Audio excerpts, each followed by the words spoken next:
Angle orienté de vecteur non nul. Donc, suivez très bien. Soit vecteur U et vecteur V, deux vecteurs non nuls. Ça veut dire des vecteurs qui ne sont pas égaux au vecteur nul. Maintenant, on dit si vecteur U et vecteur V sont non collinéaires. Ça veut dire que les vecteurs U et V ne sont pas collinéaires. On définit l'angle orienté de vecteurs. Voici comment on écrit. On écrit le couple de vecteurs UV et puis on met un chapeau en bas, en haut, si vous voulez. Donc ça, c'est vecteur, c'est ça, on dit vecteur orienté. Maintenant, comment on définit cela? On définit cela comme suit. O est un point du plan. Donc, au fur et à mesure que je vais parler, je vais montrer la figure. Sur le point O, qui est un point du plan. Maintenant, on dit A et B sont tels que vecteur OA est égal à vecteur U. Donc, suivez, je vais dessiner au fur et à mesure. Donc, je vais représenter le vecteur OA. Donc, je peux faire comme ça. Suivez avec moi. Ici, là, je mets le point A. Donc, le vecteur OA, c'est le vecteur qui quitte de O jusqu'à A. Si vous voulez, je mets la flèche ici. Et puis, donc ça là, c'est en même temps le vecteur U. Hein, c'est le vecteur U. On dit le vecteur OA est égal au vecteur U. Donc, je vais appeler ça même, je mets vecteur U. Ça va? Maintenant, on dit EOB est égal au vecteur V. Donc, je vais tracer le vecteur OB. Je peux tracer comme ça. Donc, je trace comme ça. Donc, ici, on a le point B. Ici, on a le point B, on a le vecteur OB. Maintenant, on dit le vecteur OB est égal au vecteur V. Donc, je vais appeler celui-là vecteur V comme ça. Maintenant, on dit C est un cercle de centre O. Donc, voici le cercle que j'ai déjà tracé pour vous. Donc, c'est le cercle C de centre O. Maintenant, regardez bien. On dit M et N sont les points d'intersection respectifs de la demi-droite OA. Donc, voici la demi-droite OA. Et OB avec le cercle C. Donc, ça veut dire la demi-droite et puis le cercle où ils se coupent là. Les deux se coupent ici. Donc, c'est ça qu'on appelle le point M. C'est bon? Ici est appelé le point M. Maintenant, N, c'est le point d'intersection de la demi-droite OB et puis le cercle. Donc, N, lui, il est ici. Ça, c'est le point N. Ça va, non? On continue. Après avoir donné toutes ces informations, voici la définition maintenant de l'angle orienté. Donc, suivez attentivement. Hein. On dit l'angle orienté de vecteur UV est l'ensemble des angles. C'est l'ensemble des angles formés par les couples UV, vecteur U, vecteur V, pour lesquels, l'arc MN. Quand on dit l'arc MN, là, c'est ici. C'est la partie du cercle qui est là. C'est ça qu'on appelle l'arc MN. Donc, pour lesquels l'arc MN garde la même mesure. Ça veut dire que c'est tous les couples formés par les vecteurs U et V pour lesquels l'arc qui est là, garde la même mesure. Ça veut dire toujours la même mesure et est parcouru dans le même sens. Dans le même sens M vers N. Donc, on quitte de M vers N. Ça, c'est le sens. Ici, il s'agit du sens horaire, c'est-à-dire le sens de déplacement des aiguilles d'une montre. Généralement, ce que vous allez voir pour montrer que c'est vraiment un angle orienté là. Je vais revenir dans des choses qu'on a vues en classe de 6e d'abord, sur les angles. En classe de 6e et de 5e, voici comment on nous présentait un angle. Donc, voici l'angle ici. Ça, c'est l'angle BAC. Le sommet, c'est le point A. Et puis, on a le côté AB. Et puis, on a le côté AC. C'est comme ça qu'on nous présentait en 6e. Maintenant, on nous mettait ce petit arc-là. Vous vous rappelez de ça, non? Très bien. Maintenant, la différence, c'est qu'en seconde, là, on va orienter l'angle. Donc, ici, là, d'abord, ça sera un vecteur. Ça sera comme un vecteur. On aura le vecteur AB qu'on appelait vecteur U dans mon explication tout à l'heure. Et puis maintenant, AC, ça sera le vecteur V. Maintenant, ici, comme le nom le dit, c'est angle orienté. Donc, ça veut dire les angles là seront orientés. Ils auront un sens. Donc, vous voyez le petit symbole qu'on mettait ici en 6e. On va mettre des flèches maintenant. On va faire une flèche comme ça. Quand on fait la flèche comme ça là, ça veut dire que l'angle est orienté comme ça. Il va comme ça. Dans le sens comme ça là. Maintenant, le sens qui est là, c'est le sens anti-horaire. C'est-à-dire qu'on parle ici de l'heure, d'une montre. Ok, pour vous aider à mieux comprendre cette histoire de sens là, j'ai dessiné une montre ici. Donc voici une montre. La montre qu'on connaît, l'horloge. On a la petite aiguille puis on a la grande aiguille. Quand la montre là, quand vous regardez la montre, les aiguilles là tournent comment? Les aiguilles là tournent comme ça. Vous voyez l'aiguille qu'elle va venir comme ça, elle va tourner comme ça. N'est-ce pas? Elle va tourner comme ça.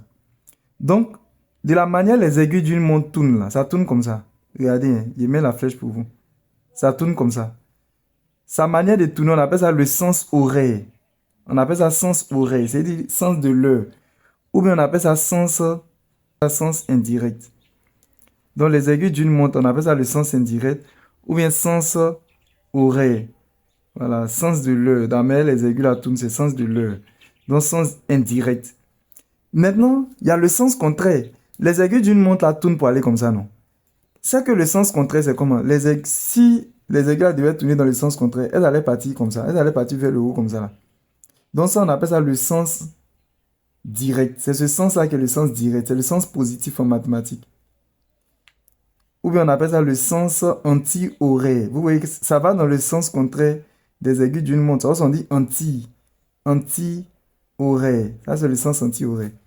Donc maintenant, ça veut dire quoi? En seconde, c'est les vecteurs orientés là. Pardon, les angles orientés. Qu'est-ce qu'on va faire? On va vous montrer le sens des angles là. C'est-à-dire que l'angle là, on quitte du vecteur V. Vous voyez quand je fais comme ça, ça veut dire que je quitte du vecteur V vers le vecteur U. Ça va? Maintenant, si par exemple, on avait dessiné l'angle. On dessine l'angle comme ça, non? Hein? Donc, on a toujours le vecteur U et puis le vecteur V. Et puis cette fois-ci, on fait la flèche là comme ça. Regardez, hein? La flèche là va comme ça. Tourner comme ça, c'est pas le sens des aiguilles d'une montre. C'est pas comme ça les aiguilles d'une montre tournent. Donc ça, c'est le sens indirect. C'est bon? Les mesures là seront négatives. J'espère que vous avez compris. C'est ça qui est angle orienté au fait. Donc ça, c'est le vecteur.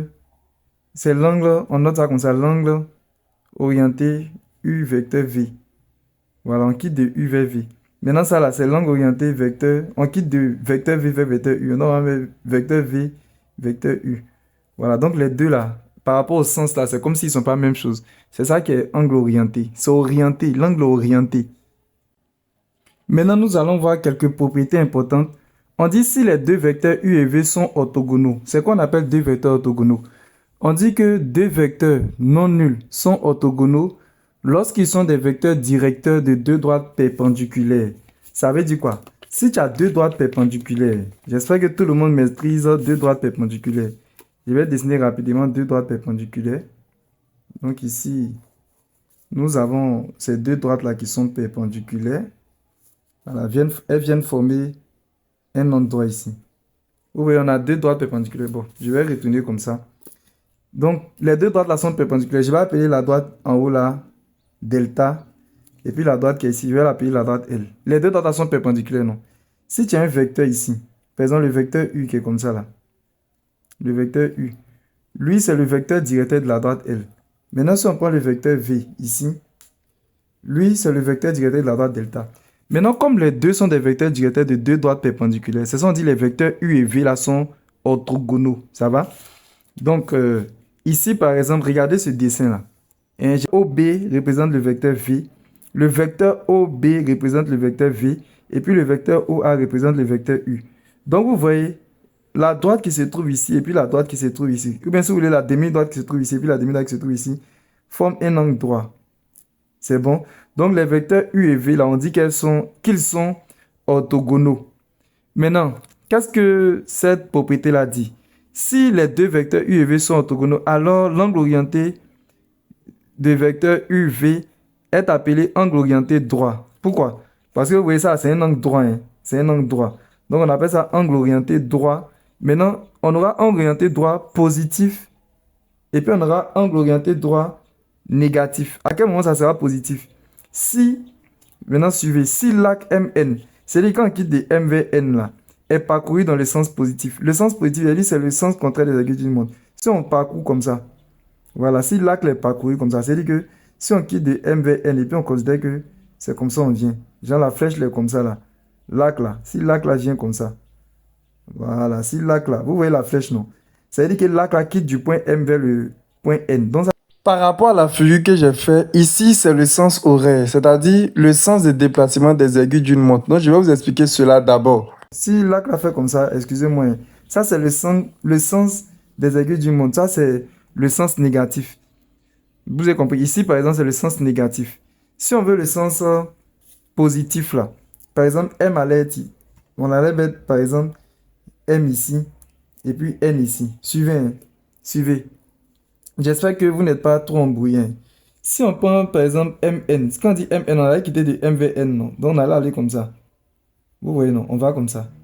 Donc l'arc là, il est parcouru dans le sens contraire des aiguilles d'une montre. Vous voyez, il allait tourner comme ça. MN allait tourner comme ça. Ça, c'est le sens contraire des aiguilles d'une montre. Regardez, comme ça là. C'est le sens contraire des aiguilles d'une montre. Donc ça, on va dire que l'arc MN est parcouru dans le sens dit positif. C'est bon? MN là, c'est comme s'il est parcouru comme ça. Il va comme ça. De MVN, on va comme ça, non? Donc ça, c'est le sens contraire des aiguilles d'une montre. Donc, on va dire que c'est l'angle orienté droit positif. Ici, là. Hein? Parce que de M à N, on va dans le sens contraire des aiguilles d'une montre. Donc ici, c'est angle orienté droit. Pourquoi on dit droit? Parce que ici, c'est un angle droit. Ça fait 90 degrés. Angle orienté droit. Maintenant, même positif. Parce que l'arc MN là est parcouru dans le sens positif. C'est-à-dire dans le sens contraire des aiguilles d'une montre. Maintenant, je reviens ici. Excusez-moi. Hein. Je reviens ici. J'ai l'arc MN. Voilà. Cette fois-ci, il y a des M là haut. Donc, on quitte des MVN. On va comme ça. Ça, c'est le sens des aiguilles d'une montre. C'est comme ça les aiguilles d'une montre tournent. Donc, ça, on va appeler ça l'angle. Suivez. Hein. Le couple des vecteurs UV là va être appelé angle orienté. On va appeler cela angle orienté droit. Voilà. On met droit parce que ici, les vecteurs là sont orthogonaux. Ça forme un angle droit. Mais ici, on va dire négatif. Voilà. Angle orienté droit négatif. On dit angle orienté droit négatif parce que l'arc MN là est parcouru dans le sens négatif. C'est bon? Dans le sens horaire. Or, le sens horaire là, c'est le sens négatif. Dans le sens des aiguilles du monde, c'est le sens négatif. Maintenant, tout ce qu'on avait expliqué en haut là, c'était avec les vecteurs non collinéaires. Maintenant, regardez ce qu'il va venir vous expliquer, c'est lorsque des vecteurs sont collinéaires. Suivez. On dit si vecteur U et vecteur V sont collinéaires de même sens. C'est important. Hein? De même sens. C'est-à-dire que les deux vecteurs, ils ont le même sens. C'est-à-dire que les flèches vont dans le même endroit. Alors, l'angle orienté formé par les vecteurs U et V est appelé angle orienté nul. Angle orienté nul. Quand les vecteurs sont collinéaires de même sens, hein, c'est du même sens. On appelle ça angle orienté nul. Donc, suivez, j'ai fait un schéma pour vous permettre de comprendre. Regardez ici, on a le vecteur U qui est en rouge là. C'est-à-dire qu'il quitte d'ici jusqu'à ici. Vous avez compris, ça c'est le vecteur U. Et puis maintenant, on va quitter d'ici jusqu'au bout ici. Ça c'est le vecteur V. Vous voyez les deux vecteurs là, ils sont sur une même droite. Donc les vecteurs là sont collinéaires comme ça. Ça va? Maintenant, ils sont collinéaires mais de même sens. Pourquoi on dit de même sens? Parce que la flèche du vecteur U là, regardez, ça va comme ça. Et puis la flèche du vecteur V aussi va dans le même endroit. Ils sont de même sens. Donc quand c'est comme ça là, le vecteur formé, l'angle orienté UV là, on appelle ça l'angle orienté nul. Vous avez compris? Quand ils sont du même sens, on appelle ça l'angle orienté nul. L'angle orienté nul. Maintenant, on va voir quand ils ne sont pas du même sens. Maintenant, on dit si le vecteur U et puis le vecteur V sont collinéaires, c'est-à-dire que les deux vecteurs seront sur une même droite toujours et de sens contraire. Bon, pas forcément sur une même droite ou bien des supports parallèles. Hein. Et de sens contraire. Ici, ils sont des sens contraires. Voilà, sens contraire là. Regardez. Le vecteur U là, lui, il est dirigé vers le bas là, comme ça. Et puis le vecteur V est dirigé vers le haut. Ils sont des sens contraires. Les flèches là ne vont pas dans le même sens. Alors, l'angle orienté formé par les vecteurs U et V est appelé angle orienté plat. C'est un angle plat. Voilà, c'est comme si ça fait 180 degrés. Vous voyez. Ici, c'est vecteur nul parce que c'est comme si c'est un angle nul. Voilà, donc c'est un peu ça. Ça, c'est angle orienté plat. Donc, on a angle orienté plat lorsque les vecteurs U et V là sont collinéaires. Et puis, en plus de cela, ils sont de sens contraires. Nous avons parlé de trop de choses. Donc, on va faire un peu d'exercice pour fixer les idées et puis pour voir si on a bien compris. Donc, on va commencer par l'exercice 3. On doit répondre par vrai ou faux. Donc, je vais mettre petit 1. On va lire ensemble. On dit, il existe deux angles orientés droits. L'un positif et l'un négatif. Ça, c'est vrai. On a vu ça dans la définition. Donc, le petit 1, c'est vrai. Nous allons faire le petit 2. Il y a l'angle orienté droit positif et puis il y a l'angle orienté droit négatif. Lorsque les vecteurs U et V là sont orthogonaux. Maintenant, on dit, si la mesure principale de l'angle orienté U formée par les vecteurs U et V est différente de celle de l'angle orienté U et V, alors ces angles ne sont pas égaux. Bon, ça, on n'a pas encore vu. Ça aussi, on n'a pas encore vu. Si la mesure de l'angle géométrique AOB est pi sur 8, alors l'angle orienté vecteur A, vecteur OA, vecteur OB mesure toujours pi sur 8. C'est pas forcé, hein, parce que il peut mesurer aussi moins pi sur 8. Bon, c'est vrai qu'on n'a pas vu ces questions, mais comme je suis dans l'exercice, je vais répondre en même temps. Bon, le petit 2 là, hein, prenez que c'est vrai. Peut-être dans une prochaine vidéo, on va expliquer ça. Le petit 3, on dit si la mesure principale de l'angle orienté formé par les vecteurs U et V est égale à celle de l'angle orienté formé par les vecteurs U et V, alors ces deux angles sont égaux. C'est faux, c'est pas forcément ça. Bon, j'écris faux. Maintenant, petit 4 aussi, c'est faux. Bon, une prochaine fois, je vais vous expliquer. On va venir sur ce qui nous intéresse plus. On va faire l'exercice 4. Nous allons traiter l'exercice 4. Soyez concentrés ici, hein. On dit soit un carré ABCD de centre I, tel que la mesure principale de l'angle orienté vecteur IA, vecteur IB est égale à pi sur 2. On dit détermine une mesure de chacun des angles orientés suivants. Donc voici les angles orientés qui sont là. Bon, le conseil que je vous donne, c'est de dessiner le carré. Donc, je vais faire ça dans mon cahier. Bon, comme vous avez pu le constater, on parle beaucoup de mesures principales d'un angle orienté. Donc, je dois parler de cette notion-là. Sinon, on ne va pas trop bien comprendre les exercices. Ça va? Donc, ici, on dit mesure principale d'un angle orienté. Soit l'angle orienté formé par le vecteur OA-OB. Donc, on avait fait le dessin qui est là. Donc, voici le vecteur OA et puis le vecteur OB. Donc, l'angle orienté là, c'est le vecteur formé par le vecteur OA, OB. Voilà, c'est formé par les deux vecteurs là. Maintenant, un angle orienté, c'est un angle orienté. On quitte de vecteur OA vers vecteur OB. Donc, il est orienté comme ça. Et on fait comme ça. Maintenant, on dit soit M et N les points d'intersection respectifs des demi-droites OA. Donc, on a la demi-droite OA, non. M là, c'est le point d'intersection avec la demi-droite et puis le cercle. Et puis, OB, le N, lui, c'est le point d'intersection entre la demi-droite OB et puis le cercle. Donc, N, c'est ici. La mesure principale, c'est quoi on appelle mesure principale? La mesure principale en radian de l'angle orienté formé par le vecteur OA, OB est notée. Mesure principale, on met grand M. Vous avez compris? On note ça grand M. Si vous voyez mèse et puis on met grand M, c'est dit la mesure principale. Donc, on appelle ça mèse de l'angle orienté formé par le vecteur OA, vecteur OB. Maintenant, il est défini par quoi? Donc, ils ont mis être défini par mèse de la mesure principale de l'angle orienté vecteur OA, vecteur OB égale à 0. À quel moment ça donne 0? Ça donne 0 si l'angle orienté vecteur OA, vecteur OB est l'angle nul. C'est bon? Si c'est l'angle nul, ça donne, c'est-à-dire que la mesure principale donne 0. On a déjà vu à quel moment un angle orienté est un angle nul, hein. Lorsque les vecteurs OA et puis OB là sont collinaires et puis de même sens. On a parlé de ça tout à l'heure. Maintenant, la mesure principale de l'angle orienté formé par les vecteurs OA, vecteur OB est égale à pi. Pi, c'est comme 180 degrés. Vous avez compris, non? Si le vecteur, l'angle orienté formé par les vecteurs OA et OB est l'angle plat. On a vu ça, l'angle orienté plat. Ok, on suit ici. On dit la mesure principale de l'angle orienté formé par le vecteur OA. Sur ma figure là, regardez, voici le vecteur OA. On quitte de O vers A. Donc ici, j'ai le vecteur OA. C'est bon? Vecteur OB. OB, on quitte de O vers B. Ça, c'est le vecteur OB. Est égal à mesure de l'angle AOB. C'est-à-dire que mesure de l'angle AOB, quand on voit depuis le collège, on suit ensemble, hein.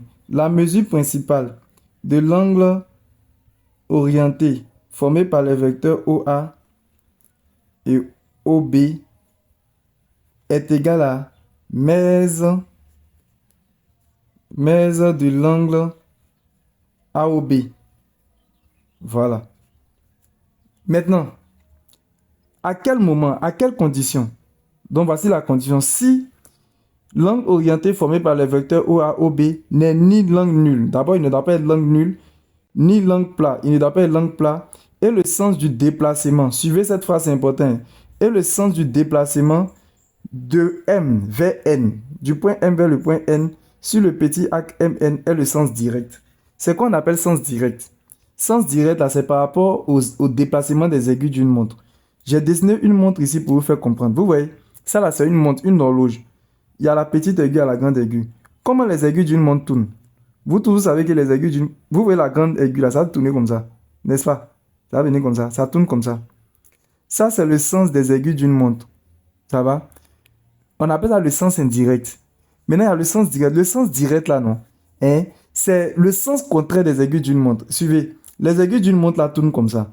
On suit avec moi. Hein? Les aiguilles d'une montre là, ça tourne comme ça. C'est pas ça. On appelle ça le sens indirect. Sens indirect. D'abord, les aiguilles d'une montre tournent là, non? C'est le sens indirect. C'est une convention entendue pour appeler ça le sens indirect. Maintenant, le sens contraire du déplacement des aiguilles d'une montre. Puisque les aiguilles d'une montre tournent comme ça, là, c'est que le sens contraire sera comme ça. Ça sera comme ça. Ça sera comme ça. Voilà, vous voyez le sens contraire comme ça, là. On appelle ça le sens direct. C'est lui qui est le sens direct ici. Le sens contraire des aiguilles d'une montre, c'est lui qui est le sens direct. Je ne sais pas si on s'est fait comprendre. Maintenant, on dit, si le sens de déplacement de l'arc MN, c'est-à-dire que quand on quitte de MVN, donc regardez par exemple, M c'est ici. Hein. Donc si je quitte de MVN là, je vais comme ça. Je vais mettre la flèche. Donc je suis quitté de MVN. Vous voyez la flèche là, ça va comme ça, non? Ça c'est quel sens? C'est le sens direct, c'est le sens contraire des aiguilles d'une montre. On dit si le déplacement de MVN c'est le sens contraire des aiguilles d'une montre, ou même si vous voulez c'est le sens direct, c'est que la mesure principale de l'angle orienté formé par les vecteurs OA et puis OB là, ça donne exactement la mesure de l'angle AOB. Ça va? Si vous voulez même flèche là, vous pouvez mettre ça comme ça. Hein? Voilà, parce qu'on quitte du vecteur OA avec le vecteur OB. Le vecteur OA c'est ici vers le vecteur OB. Maintenant, il y a le deuxième cas. Si maintenant dans le sens indirect, donc voici une autre figure que je vous présente. Regardez. Hein. On dit maintenant, je vais lire d'abord. On dit la mesure principale de l'angle orienté formé par le vecteur OA, vecteur OB, égale à moins. Donc j'ai même moins ici, hein, suivez. Est égal à moins mesure de l'angle AOB. Cette fois-ci, on met moins mesure de l'angle AOB.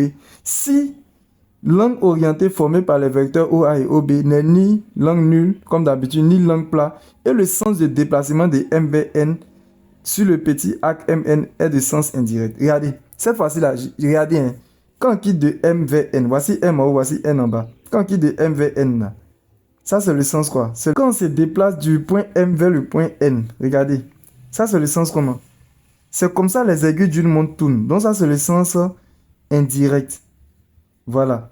Maintenant, quand c'est le sens indirect, là, c'est là maintenant la mesure principale là, de l'angle orienté formé par les vecteurs OA et puis OB est égale à moins la mesure de l'angle AOB. Voilà, j'espère que je me suis fait comprendre. Hein. Maintenant, nous allons chercher à faire notre exercice 4 qui se trouve ici maintenant. Donc, soit un carré ABCD de centre I là. Je vais dessiner un carré. Donc, voici un carré que j'ai dessiné. Maintenant, on dit le carré ABCD. Hein. Suivez. Hein. Quand vous me mettez les noms là, les lettres là, mettez bien. Hein. On dit carré ABCD. Regardez comment je vais placer les lettres. On ne place pas les lettres n'importe comment. Vous placez les lettres comme ça. Regardez, d'abord, je suis en train de tourner là. Si tu places A ici, tu places B, tu places C, et puis tu places D. C'est comme ça on fait. Hein. A, B, C, D. Donc, ici, je place le point A. Je tourne comme ça. Je place le point B. Après, je tourne comme ça. Je place le point C. Et puis après, je place le point D. Maintenant, on dit de centre I. Regardez ici. Ils ont dit de centre I.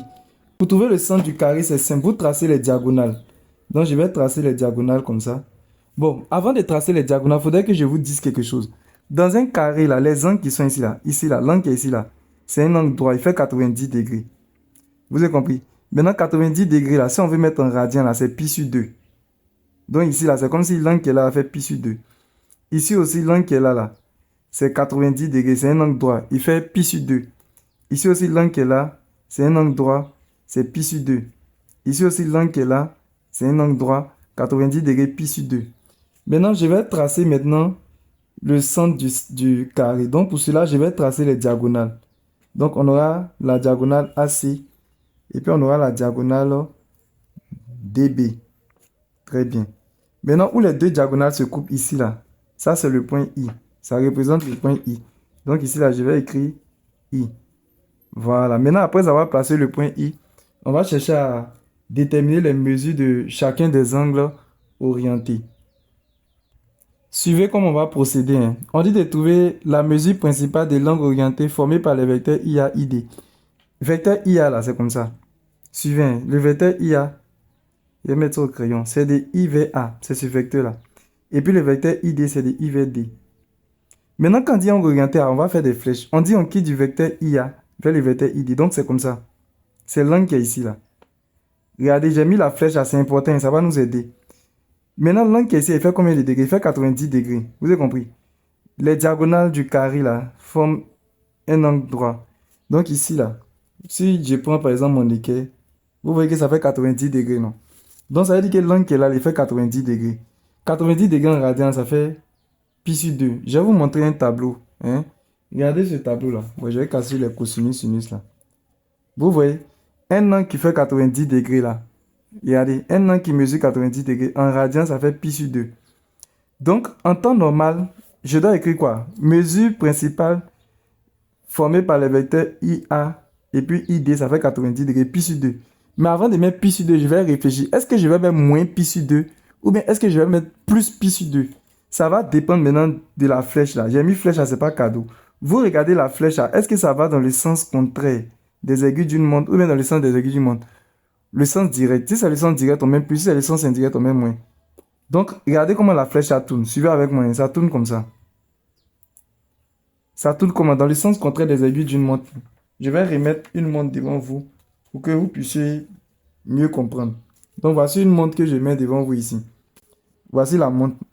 Maintenant, regardez la flèche là. Ça va comme ça, non? Donc, c'est comme ça. C'est le sens anti-horaire. C'est le sens contraire des aiguilles d'une montre. Ça tourne comme ça. C'est bon? C'est le sens contraire des aiguilles d'une montre. Donc ici, la mesure principale de l'angle orienté formée par les vecteurs IA et puis ID là. S'il vous plaît, cet exercice va me permettre de vous faire une remarque de taille. Vous avez compris? Quand j'expliquais, depuis, je suis en train d'expliquer dans le cours, je vous ai parlé de... Je vous ai dit que le sens anti-horaire là, le sens contraire des aiguilles d'une montre là, c'est ce qu'on appelle le sens direct, c'est pas ça? C'est là-bas on met plus là. Et puis je vous ai dit que le sens des aiguilles d'une montre, c'est le sens indirect. C'est là-bas on met moins devant les mesures là. Mais ça là, c'est une convention. Ça veut dire que les êtres humains se sont entendus pour dire que bon, on va faire comme ça. Ça veut dire que si on va dans le sens contraire des aiguilles d'une montre là, on n'a qu'à considérer que ça c'est le sens direct, lui sera plus. Maintenant, si on va dans le sens des aiguilles d'une montre là, on n'a qu'à considérer que lui c'est le sens indirect et puis lui fait moins. Genre, on s'est entendu là-dessus. Mais, c'est une convention. Souvent, il y a des exercices là.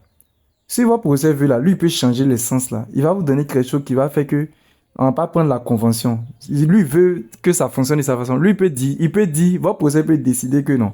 Le sens des aiguilles d'une montre là, c'est ça qui est le sens direct. Et puis, le sens contraire des aiguilles d'une montre là, c'est ça qui devient le sens indirect. Il peut faire ça dans un exercice. C'est comme par exemple dans cet exercice là, regardez. Ça là, ça a été donné dans l'exercice. C'est que j'ai ici là encadré là. Regardez, je vais vous montrer ça dans l'exercice 4 là. Suivez, hein. Ils ont dit, regardez, ils ont dit soit un carré ABCD de centre I tel que la mesure principale formée par le vecteur IA, IB, la mesure principale de l'angle orienté formée par le vecteur IA, IB est égale à pi sur 2. Vecteur, on va aller voir l'angle orienté formé par le vecteur IA, IB là. Ça va dans quel sens? Maintenant, si vous regardez ici, ils ont mis pi sur 2, c'est-à-dire ils ont mis le signe plus, c'est comme s'il y a plus. Donc, le sens que l'angle orienté formé par les vecteurs IA, IB va nous donner, c'est ça qui est le sens direct. C'est-à-dire c'est le sens où on met plus dans cet exercice. Donc, on va aller voir ça. Regardez, hein. On dit l'angle orienté vecteur IA, vecteur IB. Vecteur IA, le voilà ici. On quitte de I vers A. C'est ça qui est le vecteur IA. Et puis on dit vecteur IB. Vecteur IB, c'est de I vers B, c'est ici. Maintenant, l'angle orienté, on quitte du vecteur IA vers le vecteur IB. Donc, on vient comme ça. C'est le vecteur IA qui est là, non? Donc, on quitte du vecteur IA et puis on vient vers le vecteur IB. Donc, voici la flèche. Vous voyez la flèche, non? On va tourner pour voir c'est quel sens. C'est le sens comme ça. Normalement, c'est le sens des aiguilles d'une montre, non? Mais comme ils ont mis plus ici, c'est-à-dire que le sens des aiguilles d'une montre, c'est ça qui est plus dans cet exercice-là. Je ne sais pas si vous comprenez. Donc, je vais mettre ça à côté pour ne pas qu'on se trompe. Donc, voici le sens qui a été décidé dans l'exercice. Le sens des aiguilles d'une montre, là, c'est ça, on va mettre plus devant les valeurs, là. Maintenant, ce qui est logique, c'est que le sens contraire maintenant, c'est qui va comme ça, là. C'est lui qui sera moins. Voilà, donc c'est comme si dans cet exercice, ils nous ont imposé leur sens de déplacement. Vous avez compris, non? Donc, on ne va pas utiliser la convention, on va utiliser ce qu'ils ont donné. Donc, maintenant, dans l'exercice, on dit de déterminer euh, les mesures principales de chacun des angles orientés suivants. Donc, on va essayer de voir les différentes mesures principales. Dans le premier angle orienté, donc on dit déterminer la mesure principale. C'est l'angle orienté formé par les vecteurs IA, ID. Donc, je vais identifier les vecteurs IA, ID et puis je vais voir d'abord leur sens. Donc, ici, on suit avec moi. On dit vecteur IA, vecteur ID. Bon, je vais enlever l'autre flèche là pour ne pas que ça vous mélange. Vecteur IA, c'est quoi? On quitte de I vers A. Donc, ça, c'est le vecteur IA. Et puis, vecteur ID, c'est de I vers D. Donc, vecteur IA là, on va quitter du vecteur. L'angle orienté formé par le vecteur IA, ID là. Voici ça, IA, ID. Je quitte de IA. C'est IA qui est là, non? Vers ID. Donc, je viens comme ça. La flèche, est comment? Vous voyez comment la flèche a tourne? C'est ça là. C'est le sens moins là. Ça va? Par rapport à l'exercice. Donc, c'est-à-dire que quand ma mesure principale là, j'ai mis moins d'abord. Je mets moins. C'est bon. Maintenant, pour trouver c'est quelle valeur on met. Bon, j'ai déjà mis pi sur 2, mais je vais vous expliquer. Vous voyez l'angle qui est là, là. On va chercher à savoir, ça fait combien de degrés. Normalement, ça fait 90 degrés. Vous voyez, non? Voilà, parce que les diagonales du carré, là, vont former des angles droits. Donc, ça fait 90 degrés. Maintenant, 90 degrés, là, c'est ça qui correspond à pi sur 2. Je vais vous montrer un tableau dans lequel j'ai mis les mesures en degrés et puis les mesures en radians. Donc, voici ça ici. Voici, c'est un tableau, hein, c'est comme ça. Donc, regardez. Regardez. Hein. En haut, c'est les mesures en degrés, et puis en bas, c'est les mesures en radians. Si la mesure d'un angle fait 90 degrés, c'est qu'en radian, c'est pi sur 2. Voilà pourquoi j'ai mis pi sur 2. J'espère que monsieur fait comprendre. Hein. Voilà, le moins, parce que c'est le sens moins là, ça a pris. Donc, on va continuer. On nous demande maintenant de trouver la mesure principale de l'angle orienté formé par les vecteurs IB, ID. Donc ici, je vais prendre maintenant, je vais chercher la mesure principale de l'angle orienté formé par les vecteurs IB, ID. Donc le vecteur IB là, le voilà ici. Hein. Maintenant le vecteur ID, c'est celui qui est en bas ici. Vous voyez, les vecteurs IB et puis ID là, c'est deux vecteurs collinéaires. Maintenant, ce sont des vecteurs collinéaires de sens contraire. Donc on sait que ça donne un angle orienté plat. Maintenant, l'angle orienté plat là, il est dans le sens positif et dans le sens négatif. On va chercher. Bon, l'angle orienté plat, c'est 180. Un angle plat, c'est 180 degrés. Vous savez ça, non? Maintenant, si on met 180 degrés en radian, là, ça donne pi. Vous voyez, 180 là. En radian, ça fait pi. Donc, moi, je sais que la mesure de l'angle là, je sais déjà que ça fait pi. Voilà, ça, c'est déjà calé. Maintenant, il reste, est-ce que je vais mettre plus ou bien je vais mettre moins? Là, je vais regarder le sens. Donc, le sens, on dit de vecteur IB. Donc, je quitte de vecteur IB jusqu'à vecteur ID. Donc, je viens comme ça. Voilà. Donc, quand je viens comme ça, je vais voir est-ce que ce sens-là, c'est positif par rapport à l'exercice ou bien c'est moins. Donc, c'est comme ça. C'est le sens des aiguilles d'une montre. Dans cet exercice, en tout cas, le sens des aiguilles d'une montre, là, c'est plus. Donc, ici, normalement, il doit mettre plus. Mais plus, là, en mathématiques, on peut le laisser. Donc, ici, je ne vais rien mettre. Maintenant, on suit ici. On dit maintenant, mesure principale de l'angle orienté formé par les vecteurs AD, AB. Donc, on va identifier les vecteurs. AD, là, voilà ça. AD, c'est le vecteur AD qui est là. On quitte de A vers D. Donc, ici, là, c'est le vecteur AD. Suivez avec moi, je n'ai pas trop passé dedans. C'est le vecteur AD. Maintenant, on dit AB. Ici, c'est le vecteur AB. Donc, je quitte de AD vers AB. Je viens comme ça. Hein? On quitte du vecteur AD, non, vers le vecteur AB. Ça fait combien de degrés? Ça fait 90 degrés. Je vous ai dit 90 degrés, c'est pi sur 2 en radian. Bon, si vous voulez, je vous montre en coin. Hein. Donc, voici ça. 90 degrés, ça fait pi sur 2 en radian. Donc, normalement, là, ici, là, je vais mettre pi sur 2. Maintenant, je vais voir le signe, là. Est-ce que je vais mettre plus ou bien je vais mettre moins? Là, ça va dépendre de la flèche. Regardez la flèche, là, comment ça tourne. Ça tourne dans le sens contraire des aiguilles d'une montre. Donc, ça tourne même chose que ça. Or, dans cet exercice-là, là, c'est moins. Donc, je mets moins pi sur 2. Maintenant, voici un autre exemple. Excusez-moi pour les ratures. C'est la mesure. On cherche la mesure principale maintenant de l'angle orienté formé par les vecteurs BI et puis BA. Donc, on va chercher à identifier d'abord le vecteur BI. Et puis après, on va chercher à identifier le vecteur BA. Voilà, pour voir, ils vont former quel angle.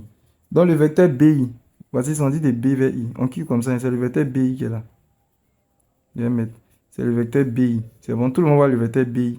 Et puis, on dit le vecteur BA. Le vecteur BA, c'est comme ça. Voilà. Donc, le vecteur BA, BA, c'est comme ça. Je quitte de BI vers BA. Donc, le sens là, flèche là, c'est comme ça. BI est là, non.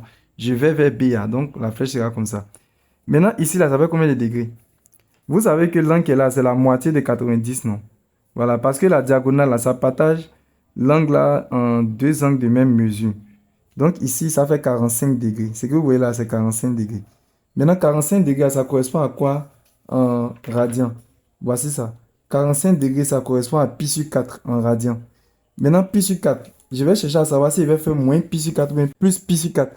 Ça dépend de la flèche. La flèche, ça va comme ça. Ça tourne dans le sens des aiguilles d'une montre, non.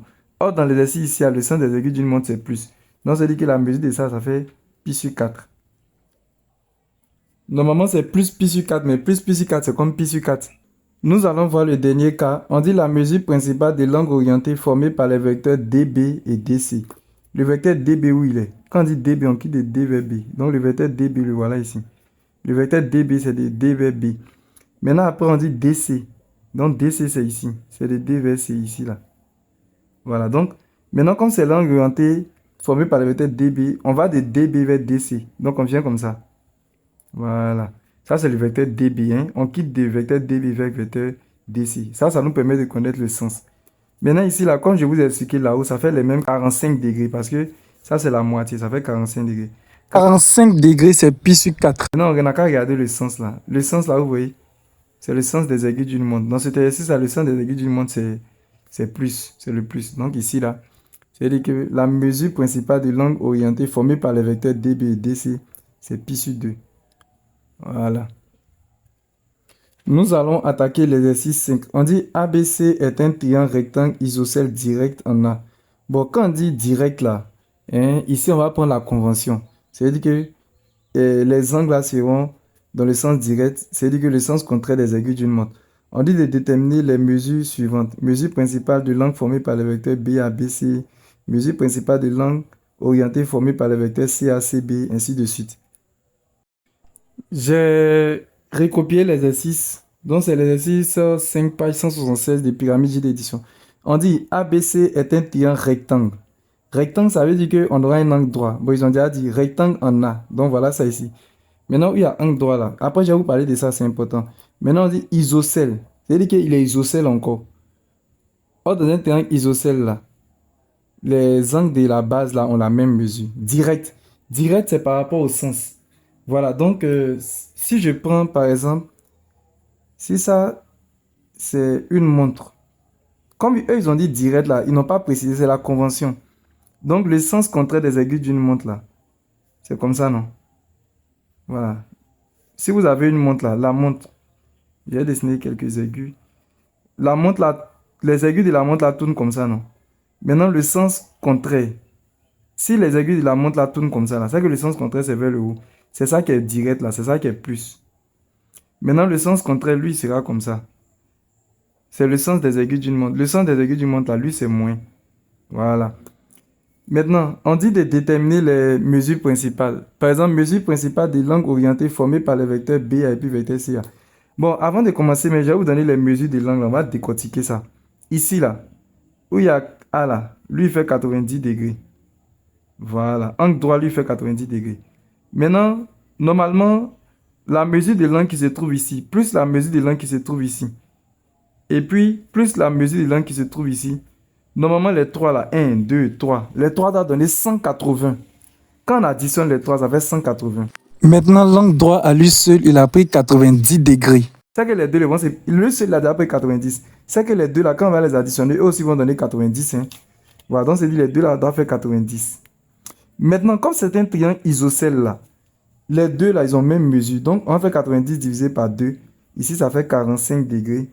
Et puis ici aussi, ça fait 45 degrés. C'est comme ça. On dit de déterminer la mesure principale de l'angle orienté formé par les vecteurs BA et puis BC. Vecteur BA, c'est comme ça, c'est de B vers A. Maintenant, vecteur BC, c'est de B vers C. Donc, on a B vers A et puis après, on a B vers C. Donc, ça sera comme ça. La flèche là sera comme ça. Suivez, hein? La flèche est comme ça. Maintenant, cette flèche-là, c'est pour moins, mais c'est pour plus. On tourne comme ça. Donc, on tourne dans le sens de déplacement des aiguilles d'une montre. Donc, on va mettre le signe moins. Donc, je dois mettre moins ici. Je mets combien? Je vais mettre pi sur 4. Parce que 45 degrés là, en radian, ça fait pi sur 4. Voici ça ici. Je vais vous montrer. Donc, quand vous regardez ce tableau là, on suit, hein, 45 degrés en radian, ça fait pi sur 4. Donc, voilà pourquoi je vais mettre pi sur 4. Donc, maintenant, nous allons voir maintenant la mesure principale de l'angle orienté formé par les vecteurs CA-CB. Vecteur CA, on quitte de C vers A. Donc, c'est comme ça. Suivez, pardonnez. Vecteur CA, on quitte comme ça. Maintenant, vecteur CB. Vecteur CB, on vient comme ça. Voilà, donc de CA vers CB, la flèche A sera comme ça. Voilà, la flèche A sera comme ça. Mais c'est les mêmes 45 degrés. 45 degrés, on sait que c'est pi sur 4. Maintenant, ce qui concerne le signe, est-ce que je vais mettre plus ou bien je vais mettre moins? Je vais regarder le sens. Regardez le sens là, comment ça tourne. C'est le sens contraire des aiguilles d'une montre, non? Donc, c'est pi sur 4. Excusez-moi, il y a une erreur. Pour ceux qui sont bien concentrés, regardez. Le vecteur BA, vecteur B, c'est le sens là. Excusez-moi. Je reviens, et suivez. Je reviens sur le premier là, le premier qui est ici. Vecteur BA, vecteur BC là. Regardez comment ça tourne. Ça, c'est le sens des aiguilles d'une montre. Excusez-moi. C'est le sens des aiguilles d'une montre. C'est comme ça que les aiguilles d'une montre tournent. Donc, c'est moins. Je dois mettre moins ici. Excusez-moi, c'est moins. Voilà. Maintenant, vecteur CA, vecteur CB là. Lui, bon, j'ai déjà pi sur 4. Ici, ça fait 45 degrés. On a déjà parlé de ça. Maintenant, vecteur CA, vecteur CB, on voit comme ça. Ça, c'est le sens contraire des aiguilles du monde. Donc, lui, il fait plus. Ça va laisser. Je vais laisser comme ça. Maintenant, ici, on nous dit la mesure principale de l'angle orienté formé par le vecteur ABAC. Donc, vecteur AB là. Vecteur AB. Donc, on quitte de A vers B. Donc, voici le vecteur AB comme ça. Ça, c'est le vecteur AB. Et puis, on dit vecteur AC, de A vers C. Voilà. Maintenant, on va quitter de AB vers AC. Donc, la flèche A sera comme ça. On quitte du vecteur AB vers le vecteur AC. Ici, ça fait combien de degrés? Ça fait 90 degrés. 90 degrés là, en radian, c'est pi sur 2. Voilà ça ici. 90 degrés, ça fait pi sur 2. Donc, je sais que je vais mettre pi sur 2. Maintenant, est-ce que je vais mettre plus ou bien moins? On a qu'à regarder comment ça tourne, le sens là. C'est le sens contraire des aiguilles d'une montre. Donc, c'est comme si c'est plus pi sur 2. Donc, ça reste comme ça. Pour vous exercer, vous allez faire un exercice. Vous allez faire l'exercice qui se trouve ici. L'exercice 6, page 177. On dit sur la figure ci-contre, les points E, F et G. Bon, vous lisez et puis vous faites. Vous devez cocher la bonne réponse. Moi, c'est Monsieur Soumao. Voici mon numéro WhatsApp. Pour tous ceux qui veulent intégrer mon groupe WhatsApp ou qui veulent avoir un suivi particulier, écrivez-moi sur mon numéro WhatsApp qui se trouve ici. S'il vous plaît, lorsque vous allez m'écrire, vous me donnez votre nom, vous me donnez votre classe et vous me dites la raison pour laquelle vous m'avez écrit. C'est-à-dire, vous me dites pourquoi vous m'avez écrit. Si vous m'avez écrit pour comprendre quelque chose, si vous m'avez écrit pour intégrer mon groupe WhatsApp, vous le dites. Maintenant, en plus de cela, je vais vous demander de faire quelque chose pour moi. J'ai une chaîne YouTube. Donc, vous pouvez partir sur ma chaîne YouTube. Vous tapez sur YouTube Max, comme c'est écrit avec S.Facile94. Lorsque vous allez taper cela, vous allez voir ma photo, vous vous abonnez. Vous allez voir le mot abonner, vous vous abonnez. Et cela va me permettre, va me donner le courage de pouvoir continuer les vidéos. Je vous remercie.